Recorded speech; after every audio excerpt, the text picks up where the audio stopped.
London, a city of lights, history, and mystery. Beneath its streets, millions move through the tunnels of the underground each day, never stopping to think about what stories those tunnels might hold.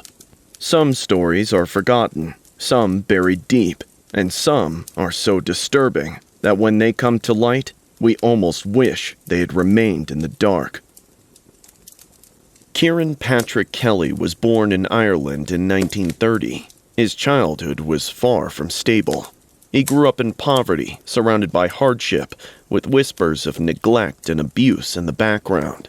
There are no glossy photographs, no warm recollections of a happy boyhood. Instead, there was an early life filled with struggle, instability, and loneliness. As he grew older, Kelly was described as volatile, difficult, and increasingly drawn to alcohol. He drifted, much like so many others from Ireland at that time, to England in search of work and a better life, but London would not offer him stability.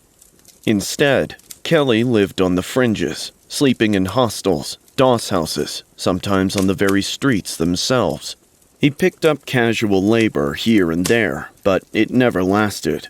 Drink ruled him, violence simmered beneath the surface, and society, for the most part, didn't notice him.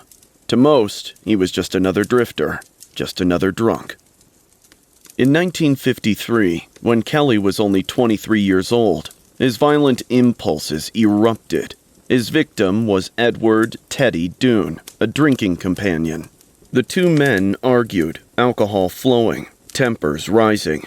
In that drunken rage, Kelly strangled Doone to death. It was brutal, personal, and cold. But when the case reached court, something remarkable happened. Instead of murder, Kelly was convicted only of manslaughter. The jury seemed swayed by his intoxication, perhaps his disheveled appearance, perhaps the sense that this was a one-off crime. The result? Kelly served just 2 years in prison. 2 years for taking a man's life. It was a decision that would have devastating consequences, because when Kelly walked free again, he carried with him a grim lesson. Killing could be done, and punishment might be light.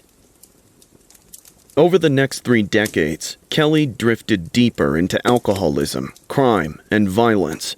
He lived in the hostels of South London, in places like Clapham and Brixton.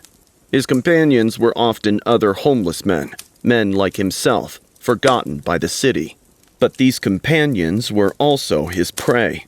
Kelly developed a pattern. He would drink, argue, rage, and when the violence rose too high, he strangled, sometimes with his bare hands, sometimes with shoelaces, belts, or rags.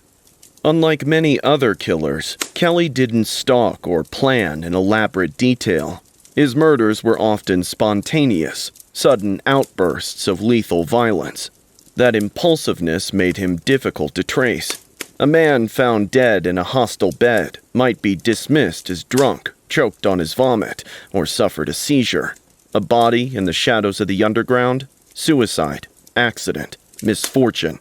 The deaths of London's forgotten were all too easy to write off, and Kelly knew this. Perhaps the most chilling confessions came later, when Kelly began to speak about the London Underground. He claimed he had killed there too, pushing men in front of trains, strangling them in the tunnels, silencing them in the dark corners of stations. Whether all of these accounts were true remains debated, but imagine it. You're waiting for a train in the stillness of a late-night platform. The air is heavy, the tunnels stretching endlessly behind you, and standing near you, unnoticed, is Kieren Kelly, angry, drunk, unpredictable. For 30 years, Kelly escaped serious justice, until 1983. In June of that year, in Clapham, South London, Kelly strangled another drinking companion, 54-year-old William Boyd. This time, the evidence was undeniable. Witnesses placed him with Boyd. A shoelace was used as the weapon. Police arrested Kelly, charging him with murder. But what happened next stunned investigators. Inside Brixton Prison, Kelly began to talk, and once he started, he didn't stop. Kelly confessed, not just to Boyd's murder, not just to Teddy Doone 30 years earlier, but to dozens of killings, 30, maybe more. He spoke of stranglings and hostels, of arguments that ended with death, of drunken nights that left men never waking again. He spoke of pushing men onto the tracks of the underground, of lives ended in silence, their deaths dismissed, forgotten. For detectives, it was almost too much to process. Was this man a compulsive liar? Was he inflating his crimes for attention? Or had London really harbored one of its most prolific killers, undetected, for decades? In 1984, Kieren Kelly stood trial for the murder of William Boyd. The jury convicted him. He was sentenced to life in prison. But here's the thing. Despite his confessions to many other murders, Kelly was never charged with them. The evidence was too thin, too old, too circumstantial. Investigators suspected, but suspicion wasn't enough for court. And so, the majority of his alleged victims never received justice. Their names remain largely unknown, their deaths still recorded as accidents or suicides.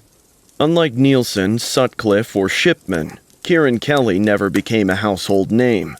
His case remained buried, spoken of in whispers among police, dismissed by the media, and eventually forgotten by the public. In 2001, Kelly died in prison, 71 years old. He took the full truth with him. What makes Kelly's story so unsettling isn't just the killings themselves, it's the silence around them. His victims were homeless, marginalized, overlooked. Their deaths didn't spark headlines, didn't demand inquiries, didn't capture the public imagination. And in that silence, Kelly thrived. He may never be remembered like Jack the Ripper or Dennis Nielsen, but perhaps that makes him more frightening. Because while the infamous are studied and known, Kelly operated in a blind spot. A killer whose life was obscurity and whose victims remain unnamed shadows in London's history.